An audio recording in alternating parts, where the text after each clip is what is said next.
হারা হারা মহাদেব। শিবরাত্রির আগে যে নিয়ম সেটা আগে জানুন। যে পার্থিব শিবলিঙ্গের কথা বলবো এখন। শিবরাত্রির দিন অবশ্যই আপনার বাড়িতে শিবলিঙ্গ থাকুক আর না থাকুক, আপনি কোনো মন্দিরে গিয়ে পুজো করুন না করুন, মাটির দ্বারা তৈরি যে শিবলিঙ্গ অবশ্যই নির্মাণ করুন আর অবশ্যই পুজো করুন। তার কি মাহাত্ম্য শুনুন।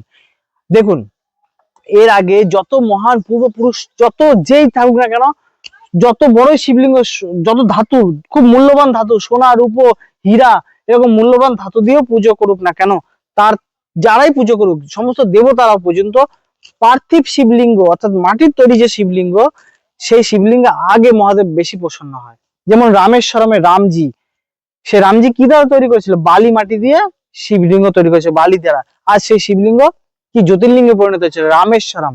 রাবণ পর্যন্ত মহাদেবকে যে বর লাভ করেছিল, 10খানা মুন্ডু যখন লাভ করেছিল, কি কোন লিঙ্গে পুজো করে? মাটির দ্বারা তৈরি লিঙ্গে পুজো করে। নর্মদার এমনকি বানাসুর, যে বানাসুর, এখন যে বানাসুরের জন্য নর্মদা প্রত্যেকটা কঙ্কর শঙ্কর বলে মানা হয়। কঙ্কর মানে পাথর, শঙ্কর বলে মানা হয়। এই কঙ্কর কি? বানাসুর এই বরদান লাভ করেছিল কি না, সেও কিন্তু সেই মাটির তৈরি শিবলিঙ্গ পুজো করে মহাদেবকে লাভ করে। আর সেই সেই শিবলিঙ্গ, মাটির শিবলিঙ্গ গুলোকে নর্মদা প্রবাহিত করে দিয়েছিল। আর সেই শিবলিঙ্গ কি হয়? আমরা পাথর রূপে পাই, এবং যা নর্মদেশ্বর নামে পরিচিত, যা মহাদেবের বরদান, যে এই প্রত্যেকটা নর্মদা, প্রত্যেকটা কঙ্কর শঙ্কর নামে পরিচিত হবে। তো এই মাটির তৈরি শিবলিঙ্গের কত ভূমিকা বুঝতে পেরেছেন? যত বড় বড় যারা সমস্ত কিছু সিদ্ধ লাভ করেছে, মহাদেবের কৃপা লাভ করেছে, বল লাভ করেছে, সব কিন্তু এই মাটির শিবলিঙ্গ দ্বারা পুজো পেয়েই লাভ হয়েছে। তো ওই জন্য বলবো, আপনার বাড়ি, আপনি যেই মন্দিরে যান, যাই করুন না কেন, যেখানেই পুজো করেন না কেন, মাটির তৈরি শিবলিঙ্গ অবশ্যই এই শিবরাত্রির দিন পুজো করবেন। এই জন্য এই ভিডিওটা এত ভাইটাল, যে শিবরাত্রির আগে এই কথাগুলো জানার। তো কিভাবে মাটির শিবলিঙ্গ বানাবেন, কিছু নিয়ম আছে মাটির শিবলিঙ্গ বানানোর, এবং কি ফল শুনুন। মাটিতে একটু কাঁচা দুধ ঢেলে তারপরে শিবলিঙ্গ বানাবেন, এবং বানানোর পরে ওর ওপরে একটি গোটা চালটা জানি ভাঙা না হয়, আর সেটা জানি আতবর্ণ হয় বা গোবিন্দভোগ হয়।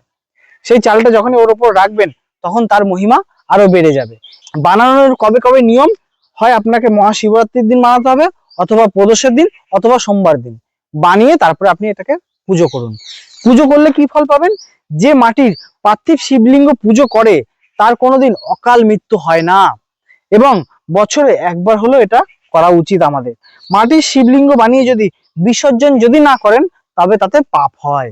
বুঝতে পেরেছেন? ওই জন্য আমি আমার যে শিবরাত্রি অর্থাৎ 4 প্রহরের নিয়ম শিবরাত্রিতে, সে কখন কখন কোন প্রহর আছে এবং কোন প্রহরে কি মন্ত্র কি দিয়ে পুজো করতে হয়, তা আমি আমার ইউটিউবে এই ভিডিওটিতে আপনারা পেয়ে যাবেন।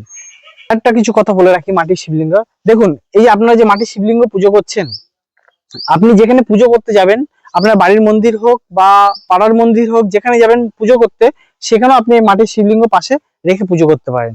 একটা আগে মাটির শিবলিঙ্গ পুজো করবেন, তারপরে সেই শিবলিঙ্গ, আপনার বাড়ির শিবলিঙ্গ হোক বা পাড়ার কোনো মন্দিরে যা সেই শিবলিঙ্গ হোক, কিন্তু আগে আপনার তৈরি করা যে মাটির শিবলিঙ্গ সেটা আগে পুজো করবেন। একটি শিবলিঙ্গ পুজো করলে পাপ সিদ্ধ হয়, দুটি শিবলিঙ্গ পুজো করলে আপনার অর্থ সিদ্ধি হয়, আর 3টি শিবলিঙ্গ যখনই পুজো করবেন, সম্পূর্ণ মনোকামনা সিদ্ধ হয়ে যায়। বুঝতে পেরেছেন? কিন্তু বাড়িতে একের বেশি একাধিক শিবলিঙ্গ রাখতে নেই, কিন্তু নর্মদেশ্বর যে শিবলিঙ্গ আপনি একাধিক রাখতে পারেন। একের বেশি একাধিক মানে একই ধাতুর তৈরি একাধিক শিবলিঙ্গ রাখা যায় না। তো এইভাবে আপনারা শিবরাত্রির আগে জেনে নিন যে কিভাবে আপনারা মাটির শিবলিঙ্গ পুজো করবেন এবং কিভাবে তৈরি করবেন। তো এর যে পরবর্তী ভিডিও থাকবে, তাও কিন্তু শিবরাত্রির আগে আপনাদের শুনতে হবে, যে শিবরাত্রির দিন সেই জিনিসগুলো জোগাড় করতে হবে, যে কি চড়ালে কি ফল পাওয়া যায়, না মহাদেবের উপর কি চড়ালে কি ফল পাবেন, আপনাকে সেটা জেনে সেই জিনিস গুচ্ছ করতে হবে। তো এই পরবর্তী ভিডিও থাকবে তা, কিন্তু এটা শিবরাত্রির আগে আপনাকে দেখতে হবে। তো এই পরবর্তী ভিডিও আপনি দেখুন, আর যদি ভালো লাগে চ্যানেলটির সঙ্গে জুড়ে থাকুন, চ্যানেলটিকে লাইক আর সাবস্ক্রাইব করে রাখুন ভবিষ্যতে এই ধরনের ভিডিও পাওয়ার জন্য। হর হর মহাদেব।